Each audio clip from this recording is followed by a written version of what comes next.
So we're here.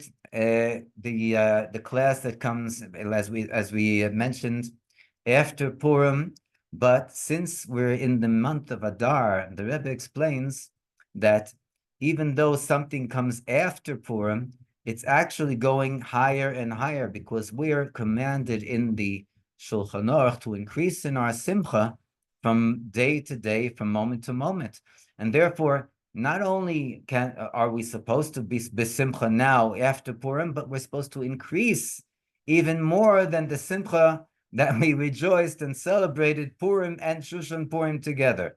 So therefore, it's very appropriate that we begin the shir with some music, and we just wanted to mention the dedication of the shir to the yortzites of Rav Shimon Leib HaKoyen ben Avram Binyamin, the father of Rav Yibadul Chaim Tevim, Rav Moshe Ber HaKoyen Katz, and also Rabbi Yitzchak ben Yankiv, apparently the father-in-law of Rav Moshe Ber, and we should have the ability to see them, to be with them, together with us in the Geula Shlema Vamitis, Teichef Umiyad Mamish, with the revelation of the Rebbe Shlita Melech Ha'Moshiach. We mentioned also, by the way, Baruch Hashem, it's the birthday Yud Zayin Adar Sheni of our eldest child, Avram Mordechai ben Esther Adasa. We should have a Shnas Hatzlocha, Shnas Oira, Bracha, and Geula, Teichef Umiyad, with all his heart's wishes fulfilled for the good, together with the Geula Shlema Vamitis, of course. Teichef Umiyad Mamish, Mamish, Mamish. Vai, bimei afasteres, oh afasteres, vai, bimei afasteres, afasteres, vai, ei, do beato, vai, ei, do beato, bimei afatina, sheva, bimei afatina, vai, bimei afasteres, afasteres, vai, bimei afasteres. Oh, let me hear the Yakuza. Let me hear the Yakuza. Yes, they pay up the Tina. Step up and sleep. Pay up the Tina. Send me, Masada. Send me, Masada.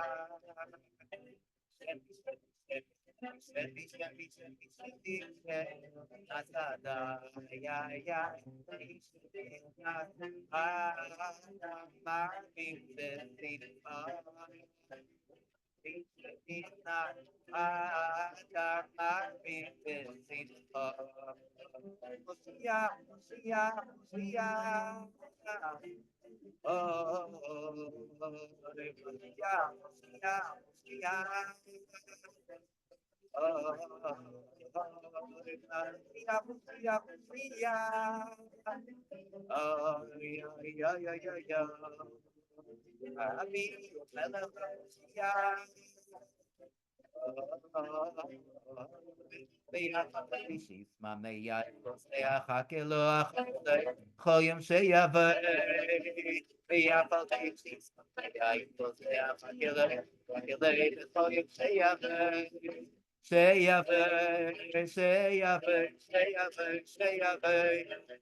No, Baruch Hashem. Starting with Simcha, continuing with Simcha, we have a very incredible and joyous story dating back a few hundred years ago, in times of Reb Zushe of Anapoli, one of the great brothers, the great tzaddikim of Elimelech of Lezhinsk and Reb Zushe of Anapoli. And our story begins with a very happy occasion. Rav Zusha's daughter became a kala. It's not a small thing, and his daughter, the family is all excited. And within the excitement, as little as they had, as far as their livelihood was concerned, as far as the Rav Zusha's parnasa was concerned, they decided that they're going to go into invest in a beautiful gown for the Kala. And the Rav Zusha's wife took his daughter, and they went over to the seamstress. And while they were by the seamstress, so they took the measurements, and they chose a very fine cloth. And the seamstress said that she'll be finishing in another month, 4 weeks before the chasana. Okay, they went home, and when the time was up, so I know I forgot something. When the time was up, so they went back to the seamstress, and while by the seamstress, something was occurred, and when they came back home, so Rav Zusha looks and he says, "Where's the gown? What happened?"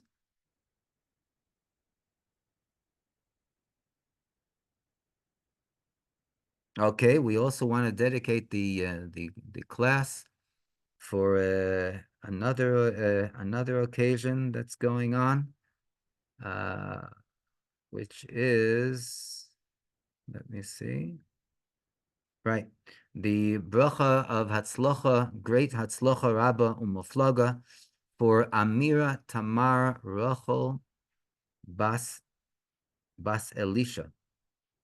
Right? I hope. Amira Tamar Rachel Bas Elisha. Bas Elishava, excuse me. The mother's name, Bas Elishava. Bas Elishava. She should have great and wondrous success in all her endeavors, including whatever endeavor she's in the midst of, and everything should be blessed. L'teva ulivrocha, Bezrat Hashem. Getting back to our kala at hand in the story, so Reb Zusha started to ask questions, and the Reb Zusha's wife says, "Wait, I'll explain to you." Rav Zusha says, "What happened to the dress? What happened to the gown? Was it stolen? Did she not finish the work on time?" So Rav Zusha's wife has started to explain. What happened was as follows. They arrived at the seamstress, and she finished the work just as she obligated herself with the full responsibility. But when she was handing the gown over, so they saw that she had tears running down her cheeks, and they asked, "Why is she crying?" And so the seamstress said that she too has a daughter, and not only does she have a daughter, but that her daughter is a kala, and one of the most greatest dreams that the seamstress had, she said, was that she would be able to go and to afford a gown like this kala, Rabbi Zusha's daughter had ordered, and she had completed to put together to sew.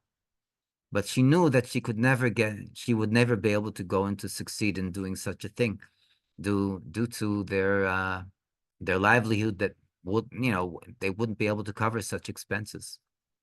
When the daughter of Rav Zusha, the Kala, saw the seamstress crying and handing over her gown, so she spoke to her mother, and they both agreed that they're going to give the gown to the seamstress's daughter, the Kala of the seamstress, for her wedding, instead of her receiving this gown for herself.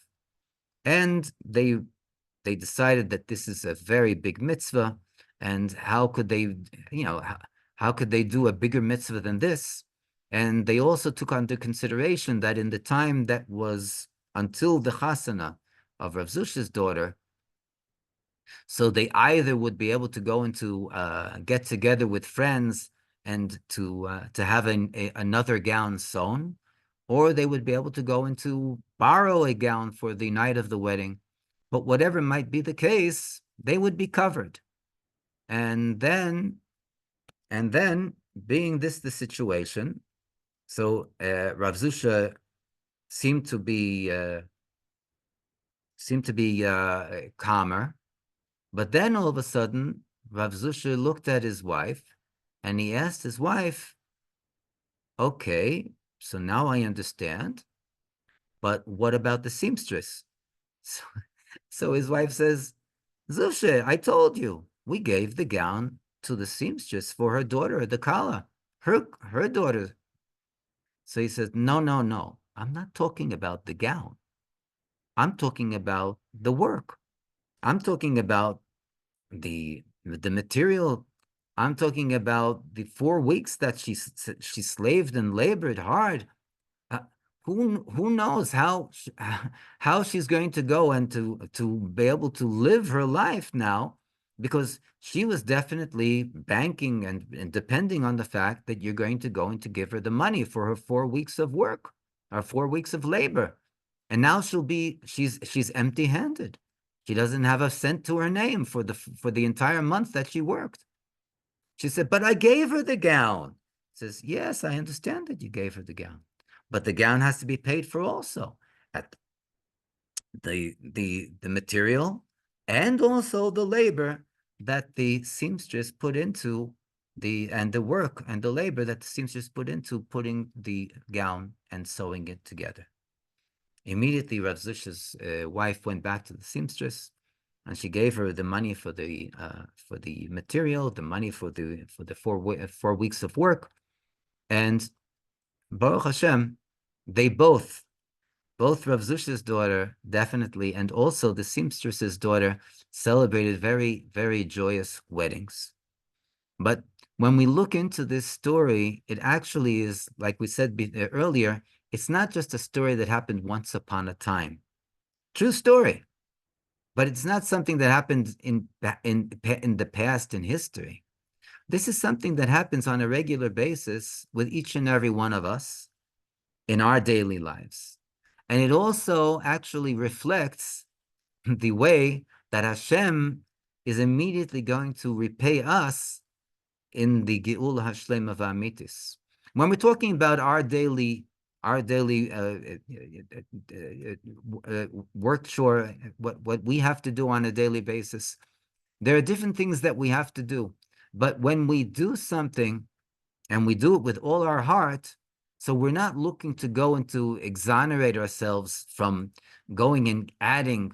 Adrabah, not only do we not do the minimum in order to fulfill our obligation, but we look to see where can we add, where can we go and give an additional amount, whether it's money or effort or time, whatever it might be, in order to go and to fulfill the project or the responsibility in the best of manners. And this is exactly the way it is, whether it's at work or whether it's with our spouse, to go and to do something for our wives or for a wife for the husband. It can be done in one manner of just, okay, fine, honey, the dinner is on is in the oven, okay, but go serve yourself and eat by yourself. Or we can go and we can see to it. Or if the husband has made dinner, that will serve the dinner, and we'll sit down and eat with our spouse.